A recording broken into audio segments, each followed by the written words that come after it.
Hello dear friends, आप सभी का फिर से एक बार स्वागत है। हम लोगों ने क्लास 9th के ज्योग्राफी सब्जेक्ट के चैप्टर 1 का बारे में जाने थे, जिसमें थे भारत के आकार और स्थिति के बारे में हम लोग जाना था, भारत किस गोलार्ध में स्थित है इसके बारे में हम लोग समझे थे। आज हम लोग चैप्टर 2 यानी भारत का भौतिक स्वरूप कैसा है इसके बारे में हम लोग जानेंगे। तो इसमें कौन कौन से टॉपिक हम लोग को पढ़ने हैं, तो उत्तरी मैदान कैसा है, भारत का उत्तर का पर्वत में पढ़ना है, पठारी क्षेत्र पढ़ना है, मरुस्थलीय क्षेत्र, तटीय मैदान, ये सारी टॉपिक्स हम लोग को आज पढ़ने हैं। ठीक है, हम लोग एक एक करके समझते हैं। तो आप लोग सामने एक सबसे बड़ा है कि आप लोग सोचिए कि हिमालय पर्वत का निर्माण कैसे हुआ, ये सवाल आप लोग के मन में आ रहा है। तो हम लोग इस पर थोड़ी सी चर्चा हम लोग कर लेते हैं। ठीक है, तो देखते हैं कैसे हिमालय पर्वत का निर्माण हुआ। तो चलिए देख लेते हैं। तो ये एक था सूर्य आपका, ठीक है, ये आपका सूर्य था, ये तारा था और ये एक तारा था। ठीक है, इस तारा जो है जब ये विस्फोट हुआ इसमें, तो इसका ब्लैक होल जाके ये एक खुद विस्फोट हो गया, एक दूसरे को भड़का लिया। ठीक है, दूसरा विस्फोट कर लिया, दूसरे में विस्फोट कर लिया। तो जब टुकड़ों टुकड़ों में बंट गया, ठीक है, तो क्या हुआ, ये एक टुकड़ा हमारा जो पृथ्वी है वो ये चारों ओर घूमने लगी। बहुत सारे ग्रह, हमारे 8 ग्रह है जानते हैं, तो उनमें से एक पृथ्वी जो ग्रह है वो भी सूर्य का चक्कर लगाने लगे। ठीक है, तो धीरे धीरे क्या हुआ, ये जो पूरा पृथ्वी पहले क्या था, रेड मतलब रेड हॉट थे, मतलब बहुत ही गर्म तप्त थी। ठीक है, धीरे ये जब ठंडा हुआ तो ये एक जियोड की आकृति ले ली। इस प्रकार क्या हुआ, एक जियोड की आकृति आपका ले ली। आगे जाके ये क्या हुआ, इसका जो अंदर जो धधकता हुआ गर्म था, ठीक है, वो क्या हुआ, ऊपरी हिस्सा हो गया पैंथलिस और बीच वाला हिस्सा हो गया पेंजिया। ये कहलाया पेंजिया और ये पैंथलिस कहलाया। ठीक है, ये क्या कहलाया आपका, पैंथलिस। फिर ये पेंजिया जो है, फिर ये 2 भागों में, ऊपरी हिस्सा तो जैसा था वैसा ही रहा, लेकिन पेंजिया जो है फिर 2 भागों में बट गया। ठीक है, तो क्या था, एक था आपका अंगारा लैंड ऊपरी हिस्सा और नीचे था गोंडवाना लैंड। ठीक है, तो आप देख सकते हो वर्ल्ड मैप में जितने भी देश है वो गोंडवाना लैंड में है, और निचले हिस्से में जो भी देश है वो आपका ऊपरी हिस्से में जो भी देश है वो आपका अंगारा लैंड में है, और निचले हिस्से में जो भी देश है वो आपका गोंडवाना लैंड में है। ठीक है, फिर क्या हुआ, आगे जाके ये प्रक्रिया यहीं पर नहीं रुकी, फिर जाके क्या हुआ, गोंडवाना लैंड भी बहुत हलचल होने के कारण क्या हुआ, गोंडवाना लैंड भी बिखर गया और विभिन्न कॉन्टिनेंट्स में यानी महाद्वीप में क्या हुआ, इधर उधर विस्थापन हो गया। ठीक है, जिसमें आप लोग जानते हैं हमारे 7 महाद्वीप है बड़े और 20 छोटे छोटे महाद्वीप है। ठीक है, इस चीज़ को याद रख सकते हैं कि 7 बड़े महाद्वीप है और 20 क्या है, छोटे छोटे महाद्वीप है। ठीक है, तो हम लोग उस चीज़ को भी देखेंगे, समझेंगे। तो हिमालय पर्वत का निर्माण इस प्रकार से हो रहा था। ठीक है, तो ये तो हमारा कॉन्टिनेंट्स का पहले निर्माण हुआ। आप इस चीज़ को वर्ल्ड मैप में भी देख सकते हैं, मैं फिर भी एक बार आपको दिखा देती हूँ वर्ल्ड मैप में भी, तो ये अच्छा अब बेहतर समझ पाएंगे। ठीक है, ये देखिए हमारा वर्ल्ड मैप है, ये हमारा वर्ल्ड मैप है। ठीक है, तो इसमें देख सकते हैं हमारा जो भारत है ये इस जगह पे था। ठीक है, ये क्या था, हमारे अफ्रीका महाद्वीप के पास। लेकिन क्या हुआ, ये इतने ज़्यादा प्लेट आपस में टकराने की वजह से क्या हुआ, ये धीरे धीरे जो है इसको ठेलते गया। तो और क्या हो गया, हमारा ये उत्तरी गोलार्ध में आ गया। हमारे भारत जो देश है ये उत्तरी गोलार्ध में आ गया। ठीक है, और यूरोप और एशिया प्लेट देखिए, कुछ हिस्सा यूरोप में, इसलिए इसका नाम दिया गया यूरेशियन। हम यूरोप और एशिया को मिलाकर यूरेशियन हम कह सकते हैं। अगर आपसे पूछा जाए तो किस कॉन्टिनेंट को यूरेशियन कहा जाता है, कैसे मतलब कहा जाता है, तो आप बोल सकते हैं कि यूरोप और एशिया को मिला एक साथ में, मतलब कुछ हिस्सा उसका यूरोप में है, इसलिए इसे हम यूरेशियन के नाम से बोलते हैं। ठीक है, तो चलिए फिर सोचते हैं, फिर बताते हैं कैसे हुआ। तो हमें हिमालय पर्वत का निर्माण जो है इस प्रकार से हुआ कि जैसे आपस में 2 प्लेटें टकराती है। ठीक है, ये मान लीजिए 2 प्लेट है, ये मैं समझाती हूँ आपको। ये मान लीजिए ये आपका 2 प्लेटें हैं। ठीक है, ये आपका 2 प्लेटें हैं, ये जब आपस में क्या होती है, टकराती है तो क्या होता है, एक प्लेट दूसरे प्लेट के ऊपर दबाव बनाता है, और ये देखिए इस प्रकार से नीचे जाती है और ये प्लेट उठ जाती है। ठीक है, इस तरह से क्या होता है, उठते जाती है। तो इसी प्रकार से हमारे हिमालय पर्वत का निर्माण होता है, और ये जो प्लेट है नीचे जाती है तो मैग्मा को नष्ट करती है। ठीक है, और हमारा बलित पर्वत का निर्माण होती है, और धीरे धीरे ये बढ़ते जाती है। तो ये हो गया हमारा हिमालय पर्वत का निर्माण। ठीक है, और जब 2 कॉन्टिनेंट्स यानी 2 प्लेटें ये आपस से दूर जाती है, ठीक है, दूर जाती है, तो क्या होता है, हमारा अंदर जो मैग्मा है वो धधकता हुआ बाहर निकलता है ज्वालामुखी के रूप में, और क्या होता है, बहुत से कटक यानी रीज का निर्माण करते हैं। तो आप समुद्र में देखे होंगे कि जब प्लेटें आपस दूर जाती है, इस तरह से दूर जाती है, तो क्या होता है, जो मैग्मा है वो ज्वालामुखी के रूप में बाहर निकलती है और समुद्र के पानी से ठंडा कर देती है। तो समुद्र के अंदर आप देखे होंगे पहाड़, देखते हैं ना, जो चट्टानें रहती है तो उसको हम लोग क्या कहते हैं, कटक। ठीक है, क्लियर है बात, समझ में आ रही है। तो और दूसरी और एक चीज़ हमें बतानी है कि भूकंप क्यों आते हैं। जो टकराने के कारण हम बताए, जब प्लेटें एक दूसरे से ऐसे टकराती है, ठीक है, जब प्लेटें एक दूसरे से ऐसे टकराती है ऐसे उसमें, तो क्या होती है, हमें भूकंप के झटके महसूस होते हैं। ठीक है, नेक्स्ट हम लोग जानेंगे कि और एक सबसे इम्पॉर्टेंट बात आपका इसमें है कि अभी कौन से कॉन्टिनेंट में, मान लीजिए कि जैसे आपको ये तो समझ में आ गया मेंटल, तो किस तरह से हमारा पृथ्वी का जो मेंटल है वो धड़कता हुआ ये होता है। तो और एक चीज़ मैं इसमें बता देती हूँ कि देखिए ये हमारा है पृथ्वी का शेप, देखिए ये हमारा हुआ ऊपरी हिस्सा क्रस्ट। ठीक है, ये हमारा मेंटल हो गया, ये हमारा कोर हो गया। तो हमारे पृथ्वी के यहाँ पे क्या होता है, तरल, जैसे ये लिक्विड पूरी तरह नहीं होते और ना ही ठोस होते, ये तरल होते हैं।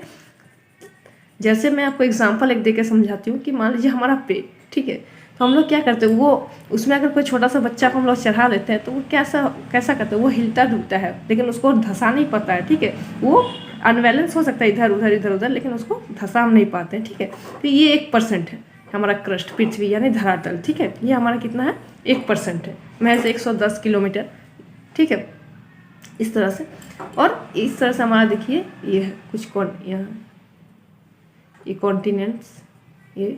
ठीक है, ये आपका इसलिए मैं ये दिखा रही हूँ क्योंकि यह कहीं समुद्र है कहीं, हाँ, तो समुद्र कितना किलोमीटर, 11 किलोमीटर। ये चीज़ आप लोग को पता होगा शायद, अगर नहीं पता है तो ध्यान से देखिए। ठीक है, तो 11 किलोमीटर, और हमारा क्रस्ट जो है, क्रस्ट का हिस्सा कितना, 110 किलोमीटर। ठीक है, तो क्या होता है ना कि जब इसमें कहीं पर मैग्मा जो है ज्वालामुखी के रूप में, मान लीजिए जब बाहर निकल जाते हैं मैग्मा, जब ज्वालामुखी के रूप में से बाहर निकलते हैं, ठीक है, तो क्या होता है, ये जगह उसका खाली हो जाता है। तो इस जगह को भरने के लिए, मैग्मा जो है इस जगह को भरने के लिए, वो तुरंत तो नहीं भरेगा, उसको भरने के लिए थोड़ा समय लगेगा। तो इस जगह को भरने के लिए उसे समय लगता है थोड़ा, हाँ, और तब जाके जो है प्लेटों में आपस में क्या होती है, हलचलें होती है। तो हलचल होने के कारण क्या होती है, वही टकराव होते हैं उसी तरह से, और फिर पर्वत का निर्माण होता है। तो कहीं चट्टानों का, बड़े बड़े चट्टानों का निर्माण हो जाता है। बट एक चीज़ है कि जिस कॉन्टिनेंट के नीचे का मैग्मा जो है बहुत ज़्यादा अस्थिर हो गया, ठीक है, मतलब वहाँ पे मान लीजिए खाली हो गया, मान लीजिए ये अफ्रीका कॉन्टिनेंट है और इसके नीचे का मैग्मा जो है, ठीक है, ये मेंटल में जो है मैग्मा है, ठीक है, वहाँ का हट चुका है, मतलब खाली हो चुका है। ठीक है, तो उस जगह पे क्या होगा, उस जगह का कॉन्टिनेंट्स अनबैलेंस हो सकता है। ठीक है, तो किस तरह से कि मान लीजिए मैं एक एग्जांपल देती हूँ कि आपका मान लीजिए केक है। ठीक है, केक अगर आप बहुत ज़्यादा ऐसे हिल रहे हैं, ठीक हिल रहे हैं ना, तो क्या हो गया, वो गिर गया। ऐसे गिर जाता है तो एक पार्ट आपका इधर भारी हो जाता है, एक तरफ झुक जाता है, और एक पार्ट आपका इधर आ जाता है। ठीक है, क्या होता है ना, समझ में आ रही हो गया हो।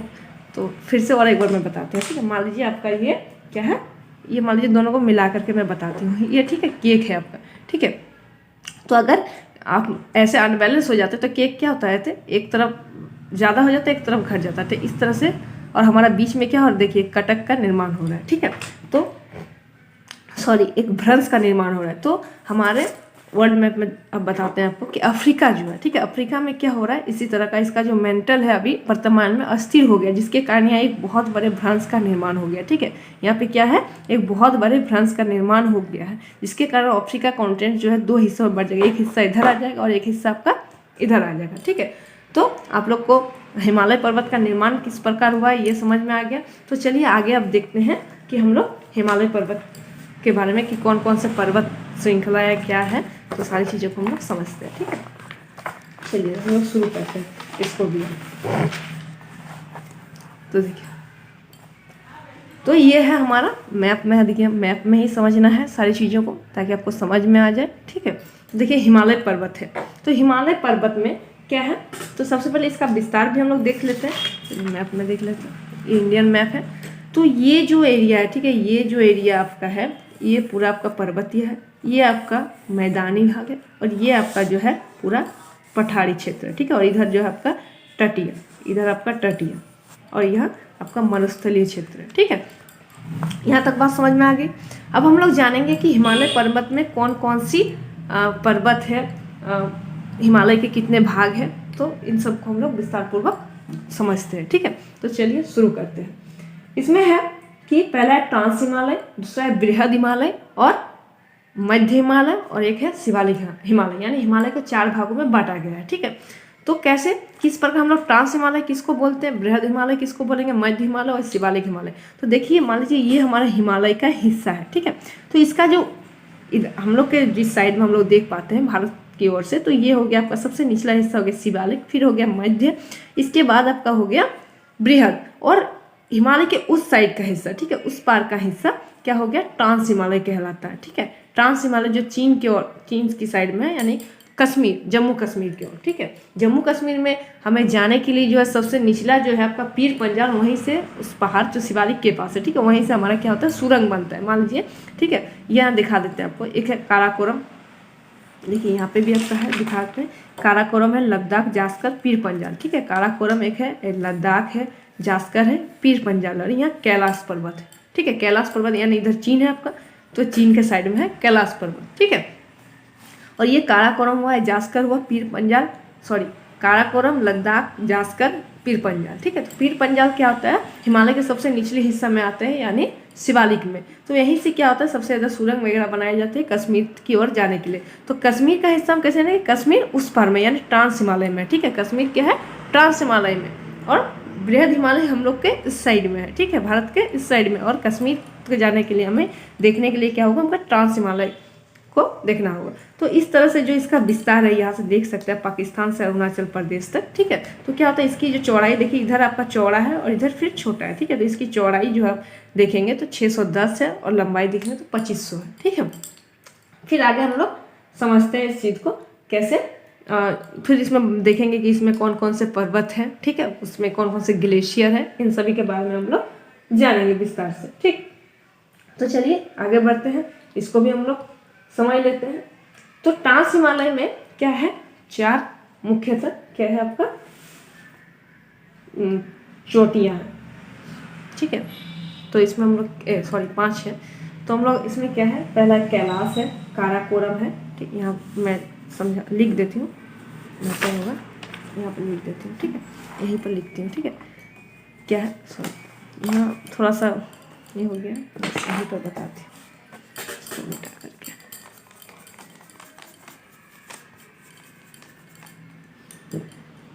यहाँ आपका है काराकोरम। ठीक है, काराकोरम, ये आपका लद्दाख। ठीक है, ये आपका है, ये हो गया, ये आपका लद्दाख हो गया, ये आपका हो गया जास्कर, ये आपका पीर पंजाल, पीर पंजाल। ठीक है, पीर पंजाल, पीर पंजाल, और यहाँ आपका कैलाश पर्वत, कैलाश जो चीन में। ठीक है, चीन के साइड।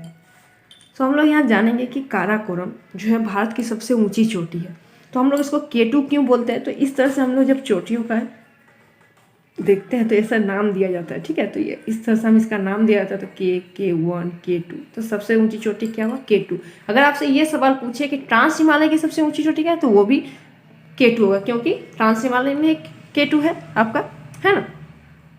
तो ये सारे है, और इसमें आप जानेंगे कि काराकोरम में, ठीक है, ये तो हमारा विस्तार हो गया इस प्रकार से कि एक है ट्रांस हिमालय, एक आपका ट्रांस हिमालय है, हिमालय, दूसरा है बृहद हिमालय, बृहद हिमालय, हिमालय, मध्य हिमालय, मध्य हिमालय, और शिवालिक का हिमालय। ठीक है, शिवालिक। इसमें ट्रांस हिमालय में ही ये सारी चीज़ें, काराकोरम, कैलाश, काराकोरम, लद्दाख, जास्कर, पीर पंजाल। ठीक है, तो कैलाश कहाँ है, चीन में है आपका। काराकोरम ये जम्मू एंड कश्मीर में। ठीक है, जम्मू और कश्मीर में, और बाकी फिर नीचे है लद्दाख, जास्कर, पीर पंजाल। तो काराकोरम की क्या है, 4 ग्लेशियर, मुख्यतः 4, ग्लेशियर तो बहुत सारे हैं, लेकिन मुख्यतः जो बड़ी है तो वो 4 है। ठीक है, तो वो 4 हम लोग देख लेंगे क्या क्या है, मुख्यतः इसका 4 ग्लेशियर के नाम भी हम लोग देख लेते हैं क्या क्या है क्या नहीं है। ठीक है, तो सबसे पहले यहाँ सियाचिन ग्लेशियर। ठीक है, यहाँ पे मैं लिखती हूँ। ठीक है, इधर मैं लिखती हूँ सियाचिन ग्लेशियर। ठीक है, काराकोरम का क्या है, काराकोरम का Siachen glacier, Siachen glacier. Glacier हम किसको बोलते हैं, ग्लेशियर जो और ऐसी मतलब पहाड़ियाँ जो क्या है उसका बर्फ़ जो है करोड़ साल से क्या हुआ पिघला ही नहीं है, ठीक है। वहाँ का बर्फ़ जो है करोड़ साल से पिघला ही नहीं है और एक चट्टान के रूप में खड़ा है, ठीक है। एक बर्फ़ के चट्टान के रूप में, एक चट्टान होता है, एक पर्वत होता है जो, और ये ग्लेशियर मतलब पर्वत हम उसको बोलेंगे जो बर्फ़ से बना हुआ है चट्टान, ठीक है, उसको हम लोग ग्लेशियर कहेंगे। तो सियाचिन का ग्लेशियर ये आप जानते हैं सबसे ऊंचा युद्ध का मैदान है, सबसे ठंडा युद्ध का मैदान है, ये जानते हैं यहाँ पर सियाचिन ग्लेशियर, ठीक है। इसमें चीन का हिस्सा है थोड़ा, ये चीज़ भी आप लोग जानते हैं, अक्साई चीन का।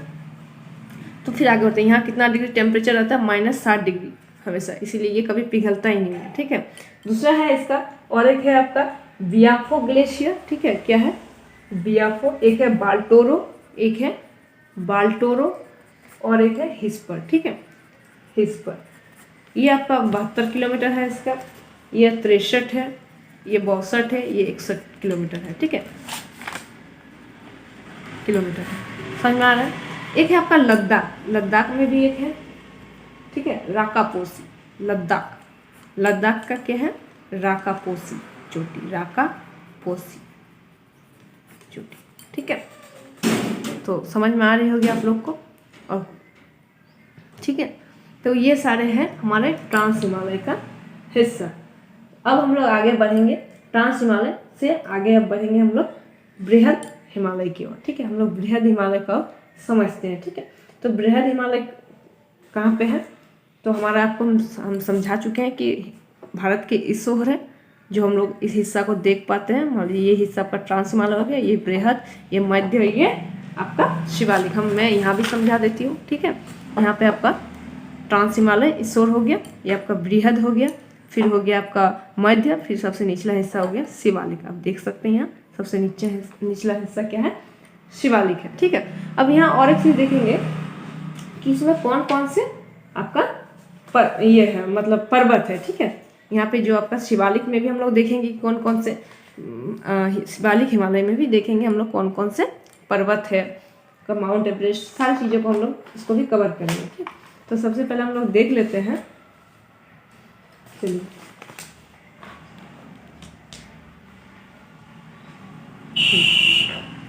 इसको भी मैं मैप के द्वारा ही आपको समझा देती हूँ। बृहद हिमालय की चोटियाँ, ठीक है, हम लोग ट्रांस हिमालय की चोटियाँ को समझ गए, ठीक है। अब हम लोग बृहद हिमालय की चोटियाँ को समझते हैं। तो चलिए देखते हैं, ये हमारा हिमालय है, बृहद हिमालय, ठीक है। तो बृहद हिमालय में एक आपका सबसे ये जो है आपका पाकिस्तान से लेकर जो अरुणाचल प्रदेश तक आपका है ये, ठीक है। तो यहाँ एक नंगा पर्वत है पाकिस्तान में, ठीक है। और इधर आपका क्या है अरुणाचल प्रदेश में, अरुणाचल नामचा, क्या नाम है उसका, नामचा, अरुणाचल प्रदेश में, ठीक है, ये अरुणाचल प्रदेश में। तो यहाँ पे इसके बाद नंगा के बाद कौन सा है जो उत्तराखंड में 2 पर्वत है, ठीक है, वो है आपका कामेट और नंदा। क्या है, कामेट और नंदा पर्वत, ठीक है। इसके बाद आपका आ जाते हैं हम लोग इधर, यहाँ एक है धौलागिरी, नेपाल में, ये धौलागिरी, ठीक है, नेपाल है ना, यहाँ पे नेपाल आपका, यहाँ देख लीजिए मैप में, यहाँ देखिए नेपाल है, यहाँ पे आपका नेपाल है इस जगह पे, ठीक है।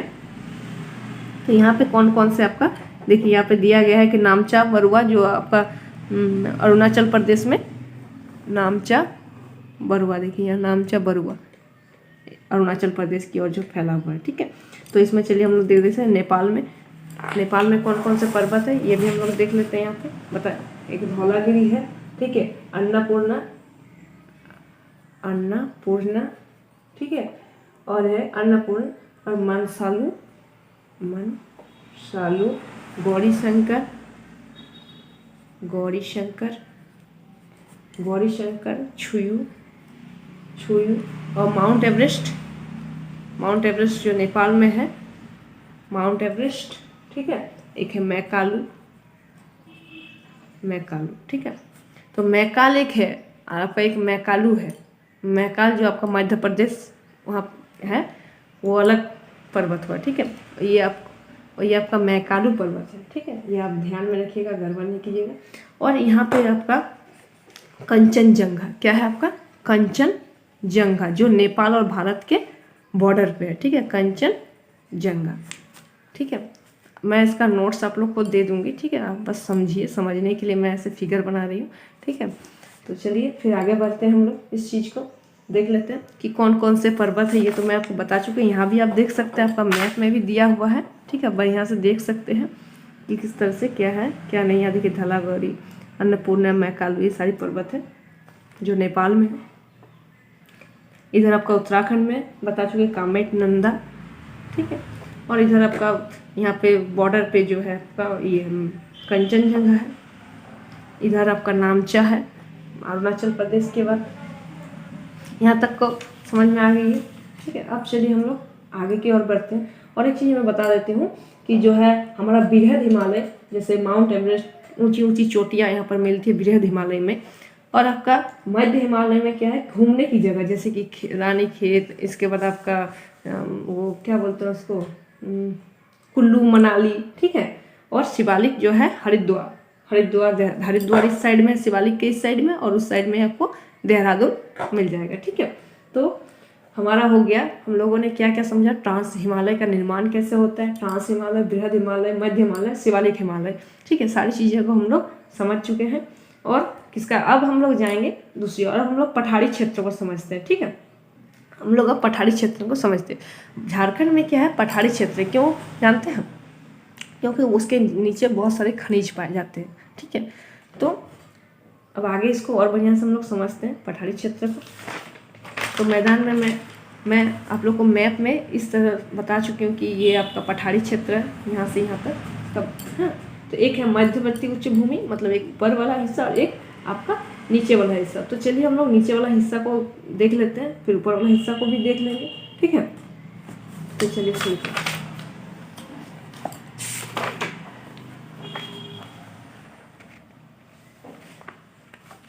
हिमालय पर्वत की जो है वो दिन ब दिन और उसको ढकेलते जा रहे हैं प्लेटें, जिसके कारण उसकी जो है हाइट भी बढ़ती जा रही है। पहले 8,848 थी, अब है 8,850 हो रहा है, और फिर धीरे धीरे इसकी ऊंचाई जो और बढ़ती जाएगी, ठीक है।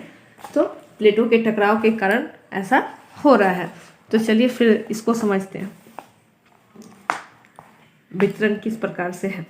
तो यहाँ आप देख सकते हैं ढक्कन का पठार आपको यहाँ बताया गया है। देखिए ढक्कन का पठार ये है, और इसके ऊपर देखिए किस तरह से सतपुरा की श्रेणी है। ये मध्य उच्च भूमि में कौन कौन से पठार है, तो मध्य उच्च भूमि में आपका मालवा का पठार है, ठीक है। ये मालवा का पठार है। यहाँ पर आपका बुंदेलखंड का पठार है, यहाँ आपका बघेलखंड का पठार है, और यहाँ झारखंड जो है ये छोटा नागपुर का पठार है, आप देख सकते हैं, ठीक है। यहाँ पे सबसे अधिक क्या पाया जाता है, कोयला पाया जाता है, ठीक है। और यहाँ नीचे आप विंध्याचल स्वयं देख रहे हैं, यहाँ विंध्याचल का पठार, ठीक। और यहाँ से जो है नदी गुजरती है, नर्मदा नदी, ये भी आप देख सकते हैं नर्मदा नदी। यहाँ सतपुरा का पर्वत है, सतपुरा की श्रेणी, ये भी एक पर्वत है। अब नीचे वाला ढक्कन का पठार भी हम लोग देख लेते हैं। यहाँ मध्य प्रदेश के पास आपका है, ये मध्य प्रदेश के पास ये है, ठीक है। क्या एक विदर्भ का पठार है। छत्तीसगढ़ में इसको बस्तर का ढक्कन, मतलब बस्तर का पठार कहा जाता है। तेलंगाना में इसको, यहाँ तेलंगाना में आपको क्या कहा जाता है, तेलंगाना में इसको कहा जाता है तेलंगाना का पठार, जहाँ नाम है उस नाम से इसको मतलब पठार का नाम दे दिएगा, ठीक। आंध्र प्रदेश में इसको क्या कहते हैं, आंध्र प्रदेश का पठार। तमिलनाडु में इसको तमिलनाडु का पठार। कर्नाटक में इसको धारवाड़ का पठार कहा जाता है, ठीक है। कर्नाटक में इसको क्या कहा जाता है, धारवाड़ का पठार। और बाकी जो बचा हुआ है उसको ढक्कन का पठार कहा जाता है। समझ में आया आप लोगों को, फिर से एक बार बता देती हूँ, ठीक है। यहाँ देखिए सबसे पहले मालवा, ऊपर मध्य उच्च भूमि जो है वहाँ पे है मालवा का पठार है, एक बुंदेलखंड का पठार है उसके बगल में जस्ट, फिर इसके बाद है बघेलखंड का पठार, और फिर हमारा झारखंड का छोटा नागपुर, ठीक है। और नीचे क्या है, विंध्याचल पठार, विंध्याचल का पठार है। फिर यहाँ नर्मदा नदी गुजरती है विंध्याचल और सतपुरा के मध्य से होकर, ठीक है। अब हम नीचे वाला हिस्सा देख लेते हैं। तो मध्य प्रदेश के पास क्या है, मध्य प्रदेश महाराष्ट्र के पास क्या है, विदर्भ का पठार, ठीक है। विदर्भ का पठार हम लोग बोलेंगे। छत्तीसगढ़ के पास क्या बोलेंगे हम इसको, बस्तर, बस्तर का, बक्सर नहीं, बस्तर का पठार, ठीक है। और तेलंगाना में हम लोग क्या बोलेंगे इसको, तेलंगाना का पठार। जिस जगह का नाम है उस जगह के नाम से पठार का नाम दे दिया गया, ठीक है। आंध्र प्रदेश का पठार, और कर्नाटक में इसे क्या कहेंगे, धारवाड़ का पठार, ठीक है। कर्नाटक में इसे धारवाड़ का पठार के नाम से जाना जाता है। तमिलनाडु में इसे तमिलनाडु का पठार, और जो बचा हुआ है उसे ढक्कन का पठार हम लोग कहेंगे, ठीक है। तो पठार आपको समझ में आ गया है। अब आगे फिर बढ़ेंगे हम लोग इस चीज़ को, पठार समझ में, और कुछ नहीं समझ में आएगा तो आप लोग कमेंट जरूर कीजिएगा, ताकि और अच्छा से मैं आप लोग को समझा पाऊँ, ठीक है।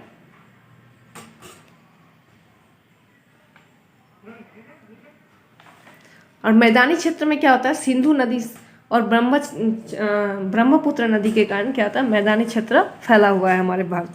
किस तरह से देखिए, सिंधु नदी यहाँ से निकल के क्या होता है, ये दक्षिण पश्चिम की ओर चली जाती है, आकर अरब सागर में गिर जाती है।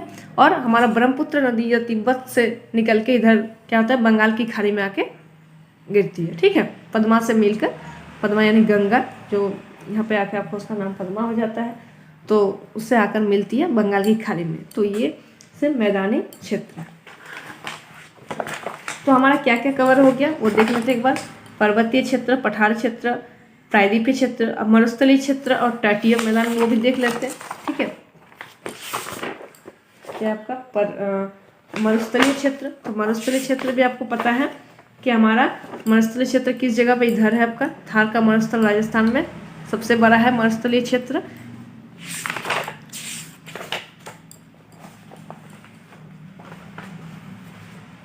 ठीक है, यहाँ देख लेते हैं। देखिए, अरावली पहाड़ी के पश्चिम किनारे पर थार का मरुस्थल स्थित है। ठीक है, जो वहाँ पे बहुत ज़्यादा वर्षा तो होती नहीं है, वहाँ मरुस्थलीय क्षेत्र है, वहाँ पश्चिमी विक्षोभ के कारण उस क्षेत्र में क्या होता है कि आपका वर्षा होती है। ठीक है, तो इस चीज़ को भी हम बताएंगे आपको, वो मानसून में आपका आएगा। ठीक है, किस तरह से कहाँ किधर कितना वर्षा होती है, वो मैं थोड़ा सा आप लोग को समझा देती हूँ। ठीक है, चलिए यहाँ पे एक चीज़ देख लेती हूँ, आपका मरुस्थलीय। देखिए, ये आपका मरुस्थलीय एरिया है। ठीक है, थार का बहुत बड़ा, यहाँ भारत का देखिए भारतीय मरुस्थल यहाँ लिखा हुआ है, आप देख सकते हैं। ठीक है, ये अरावली पर्वत के पास सबसे पुरानी पर्वत श्रृंखला क्या है, तो अरावली पर्वत श्रृंखला। ठीक है, तो यहाँ पर देखते हैं भारतीय महामरुस्थल है। अब है आपका पश्चिमी आपका तटीय क्षेत्र। तो तटीय क्षेत्र आप देख सकते हैं, ये आपका पश्चिमी छोर घाट में जो है वो मालाबार का तट कहलाता है। ठीक है, यहाँ पे आपका महाराष्ट्र गोवा के पास वो कोंकण का कहलाता है। और पूर्वी तट में जो है, जो आपका तटीय क्षेत्र है, उसको क्या कहा जाता है, कोरोमंडल का तट। ठीक है, ये चीज़ आपका क्वेश्चन आंसर में भी है, तो इसको ध्यान से देख लीजिएगा। ठीक है, पश्चिमी ओर में आपका कर्नाटका, केरल के इधर क्या है, कर्नाटक, केरल, गोवा, महाराष्ट्र, ये सब तो आपका तटीय सीमा भी लगता है। मैं ये 9 राज्य के बारे में भी आपको बता चुकी हूँ कि किन किन के साथ भारत का तटीय सीमा लगता है। और पूर्वी इलाकों में भी तमिलनाडु, आंध्र प्रदेश, ये सारी चीज़ है। तो यहाँ और एक बार हम लोग समझ लेते हैं कि पश्चिमी तट में, पश्चिमी घाट में क्या है, जो मालाबार तट है, इधर आपका पूर्वी घाट में कोरोमंडल तट, और यहाँ पे जो है कोंकण। ठीक है, महाराष्ट्र गोवा के पास ये है कोंकण का तट। तो ये तटीय हमारा हो गया। मरुस्थलीय क्षेत्र हम समझ लिए, हिमालय समझ लिए, मैदानी भाग समझ लिए, पठारी भाग समझ लिया, हमारा द्वीप समूह बच गया। तो द्वीप समूह के हमारा दो है, एक लक्षद्वीप जो अरब सागर के इधर है, एक लक्षद्वीप। ठीक है, और एक है बंगाल की खाड़ी के इधर अंडमान और निकोबार आपका। ठीक है, ये दो हमारा द्वीप समूह है। तो हम लोगों ने इन सभी को कवर कर लिया, जो भी चीज़ें हम लोग की थी। ठीक है, तो फिर हम लोग आगे की ओर बढ़ते हैं और देखते हैं क्या है।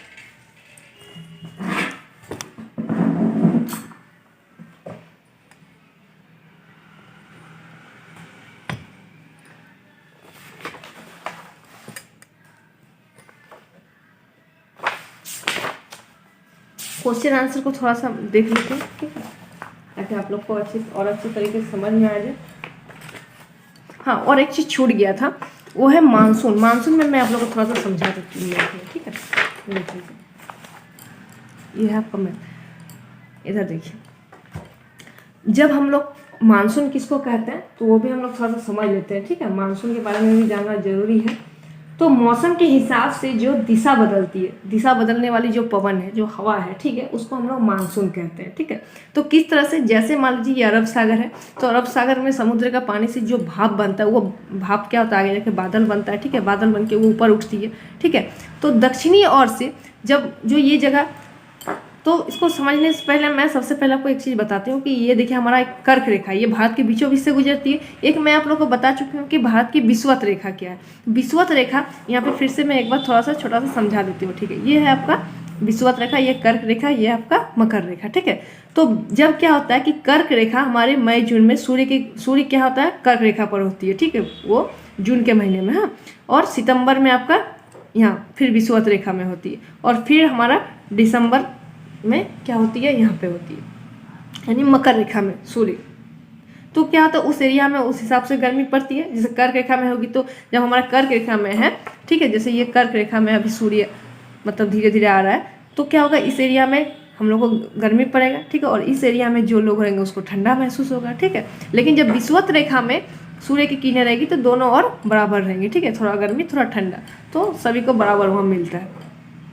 तो जैसे ही ये ऊपर की ओर आती है तो गर्म हवाएं ऊपर की, ठंडी हवाएं से बादल नहीं बनती है, ठीक है। तो क्या होता है, गर्म हवाएं जो ऊपर की ओर जाती है, ठीक है, यहाँ गर्मी होगा तो ये हवाएं जो ऊपर की ओर जाएगी, और समुद्र का पानी मान लीजिए यहाँ भाप बन रहा है, ठीक है, जैसे यहाँ दिखाती हूँ, यहाँ समुद्र का पानी भाप बन रहा है और यहाँ बहुत ज़्यादा गर्मी है, तो यहाँ की हवाएं जो है ऊपर उठ रही, तो इस हवाओं को भरने के लिए जो ये ठंडी हवाएं दक्षिण की ओर से आती है, ठीक है, ये हवाएं को भरने के लिए ठंडी हवाएं दक्षिण की ओर से आती है, ठीक है। तो इसी को हम लोग क्या कहते हैं, मानसून कहते हैं, मानसून। तो किस तरह से मानसून, इसका मतलब आपका मतलब कि इधर मान लीजिए आ रहा है, इधर इधर, तो ऐसे सीधे होगा तो सीधे वर्षा करा देंगे, नहीं, ऐसा नहीं होता है। तो इसमें एक चीज़ क्या दिया गया था, फेरल के नियम के अनुसार क्या होता है, हवाएं मुड़ती है, ठीक है, इस तरह से दाहिनी ओर क्या होती है, उनका मुड़ जाती है, दाहिनी ओर क्या होता है, मुड़ जाती है। तो इस तरह से हमारा ये मुड़ मुड़ के जाती है और हमारा वर्षा कराती है, ठीक है। और इधर आपका लौटता हुआ मानसून, यानी इधर से होकर लौटता है, ठीक है, इधर बंगाल की खाड़ी से वो भाप बन के जाता है और इधर अरब सागर से। तो चलिए इस चीज़ को भी थोड़ा सा समझ लेते हैं। तो सबसे पहले जो है यहाँ जब भाप बन के जो बादल बना भाप से, ठीक है, जो बादल बना, तो वो क्या होता है, यहाँ की हवाएं जब इसको भरने के लिए आती है तो वो क्या करती है, बादल को टकरा देती है, ठीक है। जब तक बादल पहाड़ों से पर्वत से नहीं टकराएंगे तो वर्षा नहीं होती है। तो क्या होती है कि यहाँ की जब टकराती है क्या, पश्चिमी घाट से, जैसे ही वो पश्चिमी घाट से टकराती है तो क्या होती है, यहाँ जोरदार बारिश हो जाती है, ठीक है। तो बारिश कहाँ, यहाँ क्या है, केरल है आपका। तो यानी केरल में क्या होती है, बहुत ज़्यादा वर्षा हो जाती है, और यहाँ वर्षा बहुत ज़्यादा, कैसी वर्षा होती है, मूसलाधार वर्षा, और जिस कारण यहाँ की मिट्टियाँ जो है नीचे चली आती है और पत्थर जो है ऊपर चली जाती है, ठीक है। तो इसको क्या कहते हैं हम लोग, कौन सा विधि कहते हैं इसको, निच्छालन विधि, ठीक है, इसको निच्छालन विधि इस प्रक्रिया को कहते हैं। कि जब हम मान लीजिए आप एक बाल्टी लीजिए ऐसे करके और इसमें जो है मिट्टी रख दीजिए और यहाँ नीचे पत्थर, ठीक है, कुछ सामान, तो जितना आप इसमें बारिश का आएगा, इसमें पानी दीजिएगा तो मिट्टी धीरे धीरे अंदर की ओर जाएगी और पत्थर क्या है, थोड़ा थोड़ा ऊपर की ओर आने लगेगी, ठीक है। और जिस कारण यहाँ मसालों का बहुत अच्छा उत्पादन होता है, काजू का बहुत अच्छा उत्पादन होता है। तो आप लोग के लिए एक क्वेश्चन भी है, और कि सबसे ज़्यादा उत्पादन राज्य, मसालों के लिए उत्पादन राज्य कौन सा है, तो केरल है, ठीक है। इस चीज़ को आप लोग याद रखिएगा। फिर धीरे धीरे जब इस तट में पश्चिमी घाट में ये पहाड़ी से जब टकराकर, ठीक है, यहाँ देखते हैं अन्नमलाई, अनाईमलाई, अन्नामुड़ी, ये सब पहाड़ियाँ हैं, ठीक है, पश्चिमी घाट में। तो इसमें से टकराकर यहाँ वर्षा बहुत ज़्यादा कर, फिर ये धीरे धीरे धीरे जब आगे बढ़ती है, ठीक है, आगे बढ़ने के बाद ये दो भागों में, तीन भागों में चली जाती है। एक इधर आ जाती है आपका, एक नर्मदा नदी के इधर, मतलब विंध्याचल के इधर, और एक आ जाती है आपका गुजरात के इधर, और एक आपका सीधे चले जाती है, ठीक है। तो जब ये जाती है, ये हवाएं जब फिर ये दिशा बढ़ती है यहाँ पे, तो क्या होता है, मध्य प्रदेश के पास कौन सा पर्वत है आपका, विंध्याचल। तो जब हवा इससे टकराती है बादल, तो यहाँ तो बहुत ज़्यादा बारिश हो जाएगी। फिर अगर ये नीचे भी अगर टकराएगी, मान लीजिए यहाँ टकराई, ये बारिश हुई, फिर इधर भी टकराई तो इधर भी आपका सतपुड़ा की पहाड़ी है, तो ये भी टकराई तो ये भी बारिश होगी, ठीक है। और इधर क्या है, मैकाल, ठीक है, एक आपको बताए थे मैकालू है, एक आपको बताए थे यहाँ पे मैकालू है, दूसरा यहाँ पे है मैकाल, मध्य प्रदेश के पास, ठीक है। तो इधर से भी टकराती है, तो बारिश यहाँ चारों ओर से टकराती है। अब किधर जाएगी, ठीक है, अब तो बारिश बहुत ज़्यादा होने वाला है, अब किधर निकलने का रास्ता इसको नहीं है। तब क्या हो जाता है, नर्मदा नदी, तो नर्मदा नदी में क्या आ जाता है, बाढ़ आ जाता है, ठीक है। तो इसी तरह से, तो आई होप आप लोग को समझ में आ रही है। तो जब बाढ़ यहाँ पे आ जाते हैं, फिर एक श्रेणी किधर चल गया, एक शाखा आपका इधर आ गया है, तो इधर आपका गुजरात गिर पर्वत है, तो गिर पर्वत से टकराकर यहाँ वर्षा करा देती है। लेकिन इस ओर तो नहीं है कोई, तो इधर का स्थान जो मरुस्थलीय भाग है, ये आपका वृष्टि छाया हो गया, यानी इधर जिस ओर नहीं हो रहा है वो वृष्टि छाया। जैसे कि आपका इस ओर अभी क्या हुआ, जब हम पश्चिमी तट की बात कर रहे थे, इधर आने वाला मानसून से, तो हमारा तमिलनाडु का एरिया क्या होगा, वृष्टि छाया हो गया। यानी मान लीजिए इस और इधर ऐसे आपका पर्वत है, मान लीजिए ऐसे बताते, इस और आपका पर्वत है, इस क्षेत्र में अगर वर्षा हो रही है, ठीक है, तो ये वाला एरिया क्या हो गया, वृष्टि छाया हो गया, ठीक है। जब फिर इस ओर से होगी तो फिर इधर वाला आपका वृष्टि छाया हो जाएगा, ठीक है। तो इसी तरह से नेक्स्ट देखते हैं, गिर पर्वत है, तो फिर आगे बढ़ते हैं इधर, फिर ये जाके आगे क्या होती है, इधर अरावली पर्वत है यहाँ पे, लेकिन अरावली पर्वत से ये टकराएगी नहीं। क्यों नहीं टकराएगी, क्योंकि हम ये क्या है, ऐसे है और हमारा मानसून ऐसे जा रहा है, ठीक है। अगर ये ऐसे रहता, ठीक है, ये अगर ऐसे रहता, यानी ऐसे अगर रहता, तो ये टकरा के फिर यहाँ वर्षा कराती, ठीक है। लेकिन ये ऐसा नहीं है, ये आगे की ओर बढ़ जा रही है, ठीक है।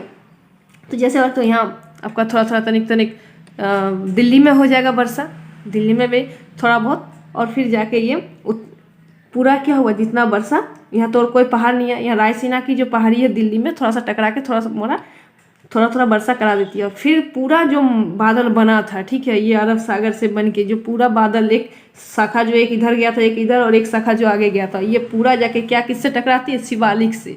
जैसे शिवालिक की पहाड़ी से टकराए, पर्वत से टकराई और पूरा वर्षा, और उत्तराखंड में क्या हो जाता है, भारी वर्षा, मूसलाधार वर्षा वहाँ हो जाती है। ठीक है, तो इस तरह से फिर अब हम इधर देखेंगे कि लौटता हुआ मानसून को भी देख लेंगे। तो लौटता हुआ मानसून में क्या है, बंगाल की खाड़ी से जो आपका उसी प्रक्रिया चलता है कि बादल बनता है, फिर ये आगे की ओर जाती है इस तरह से। ठीक है, तो क्या होता है, यहाँ टकराकर कोसी में बिहार में थोड़ा थोड़ा करा देती है, फिर आगे जाके ये रायसीना के पहाड़ से टकराकर दिल्ली में फिर वर्षा करा देती है, दिल्ली में फिर क्या हो जाता है आपका वर्षा करा देती है। तो यानी ये कौन सा ऐसा शहर है जहाँ पे 2 बार वर्षा होती है, लौटता हुआ मानसून से भी और आने वाला मानसून से भी, तो वो है दिल्ली। ठीक है, और फिर क्या हुआ, ये जाके फिर इधर से होकर इधर आपका एक है गारो, खासी और जयंती, आप देख रहे हैं ये मेघालय में। ठीक है, ये पहाड़ियों से टकराकर लौटता हुआ मानसून इन पहाड़ों से टकराकर मेघालय में भारी वर्षा करा देती है। जैसे ही मेघालय में भारी वर्षा कराए, वहाँ का मानसीराम हम जानते हैं सबसे सर्वाधिक वर्षा का क्षेत्र है, जहाँ सबसे अधिक वर्षा कहाँ होती है, तो भारत के मानसीराम में होती है। ठीक है, तो इस चीज़ को अब याद रखिएगा। और फिर ये धीरे धीरे आती है, लेकिन यहाँ जो है उड़ीसा में, ठीक है, आपका उड़ीसा में क्या होता है कि वैसा वर्षा नहीं होता, वहाँ आंधी तूफान आता है। ठीक है, जो गर्म हवाएं हैं उससे बहुत ज़्यादा आंधी आता है। ठीक है, चक्रवात होते हैं आपका। फिर ये धीरे धीरे जो है पश्चिमी घाट, पूर्वी घाट में टकराती है, जब हवाएं जब बादल जो है इसको टकरा देती है पूर्वी घाट में। ठीक है, यहाँ पे आंध्र प्रदेश, तमिलनाडु में तो सबसे ज़्यादा वर्षा हो जाती है यहाँ तमिलनाडु। तो लौटते हुए मानसून में सबसे ज़्यादा वर्षा कहाँ होती है, तो आपका तमिलनाडु में। और आने वाले जब आने के टाइम मानसून कहाँ होती है, तो केरल में। तो इसी तरह क्या होता है, आपका वर्षा की प्रक्रिया चलते रहती है। ठीक है, बात समझ में आ रही है आप लोग को। ठीक है, अगर कहीं समझ में नहीं आएगा तो प्लीज़ कमेंट कीजिएगा कौन सी जगह आपको समझ में नहीं आया। तो ये हमारा था मानसून के बारे में। ठीक है, अब इसका क्वेश्चन आंसर हम लोग थोड़ा सा समझ लेते हैं, बाकी इसका जो है PDF आप लोग को अपलोड कर दिया जाएगा या फिर नेक्स्ट वीडियो में बताया जाएगा, तो आप लोग उसमें देख लीजिएगा। अभी इसको ही समझ लीजिए और वीडियो को अच्छा से देखिएगा, स्पीक नहीं कीजिएगा, ताकि आप लोग को जो है समझ में ठीक तरीके से आ जाए। ठीक है, और एक चीज़ है कि झील के समुद्र के किनारे बनने वाले, ठीक है, झील को क्या कहता है, लेगूर झील कहा जाता है। ठीक है, लेगूर के नाम से हम लोग झील के नाम से जाना जाता है। इसमें आपका सब जगह तो वर्षा हो गई है, सब जगह आपका वर्षा हो गई है। आपका इधर 80%, इधर लौटता हुआ मानसून से 17%, आने वाला मानसून से 80% हो गया, लौटता हुआ मानसून 17%। अब बचा है 80%, 17% हो गया। अब 3% जो है आपका इधर से होगा, पश्चिमी विक्षोभ के कारण। ठीक है, पश्चिमी विक्षोभ के कारण। तो इस साइड में तो वर्षा हुई ही नहीं है अभी, पंजाब इस साइड में, तो कैसे होगी, तो जैसे है जेट स्ट्रीम, ठीक है, भूमध्य सागर के पास जब हवाएं चलती है, जिसके कारण क्या होता है वहाँ इधर पश्चिमी हिस्सों में सबसे ज़्यादा ठंडी जलधारा पाई जाती है, और ठंडी जलधारा जो है आपका बादल बनने नहीं देती है। ठीक है, तो क्या होता है, एक जेट स्ट्रीम है जो जनवरी के महीने में चलती है। तो जेट स्ट्रीम के द्वारा क्या होता है कि कुछ आर्द्रता वो जैसे भूमध्य सागर से उठाती है, कुछ काला सागर से, कुछ कैस्पियन सागर से वो लेती है। ठीक है, कुछ आर्द्रता धीरे धीरे, और क्या होती है वो अफगानिस्तान में जाकर, यहाँ अफगानिस्तान में जाकर क्या होती है, अफगानिस्तान पाकिस्तान में जाकर बॉर्डर के हिंदुकुश पर्वत जो है, यहाँ पे हिंदुकुश पर्वत में जाकर देखिए, है ना, अफगानिस्तान पाकिस्तान के बॉर्डर में यहाँ क्या है, हिंदुकुश पर्वत, इससे जाके ये टकरा जाती है हवाएं जो उधर से लेके आई थी, सारा क्या आई थी, कहाँ से पानी उठाई थी, भूमध्य सागर से, काला सागर से, कैस्पियन सागर से। ठीक है, इन तीनों सागर से उठाकर इससे टकराई और क्या हो गया, यार भारी वर्षा हो गई अफगानिस्तान में। ठीक है, और जिसके बाद वो क्या हुआ, फिर आई इधर से और अरावली पर्वत से टकराई, और फिर क्या हुआ, राजस्थान जो वृष्टि छाया था, अब क्या हो गया, इधर गारो मतलब कच्छ, इधर जो है आपका गुजरात हो गया वृष्टि छाया। और इस बार वर्षा कहाँ होगी, राजस्थान में वर्षा होगी। इधर से जब आने वाला मानसून से क्या हुआ था, यहाँ गुजरात में वर्षा हुई थी और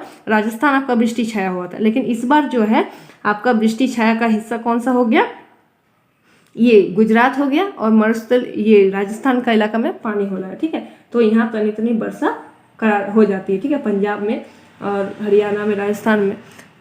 ठीक है। तो इन लोगों को भी उसी टाइम में पानी की ज़रूरत होती है, पंजाब हरियाणा लोग को तो मिल भी जाता है, अच्छा ही है, ठीक है। इसमें एक चीज़ हम लोग जान लेते हैं, दिशा भी जान लेते हैं। जब जाने वाला मानसून जो होता है, आने वाला मानसून, उसमें उसकी दिशा क्या होती है, ये होती है आपका दिशा। तो ये हो गया दक्षिण, ये हो गया पश्चिम, ये हो गया उत्तर, ये हो गया पूरब, ठीक है। तो दक्षिण पश्चिम, आने वाली मानसून की दिशा क्या होगी, दक्षिण पश्चिम, इस चीज़ को याद।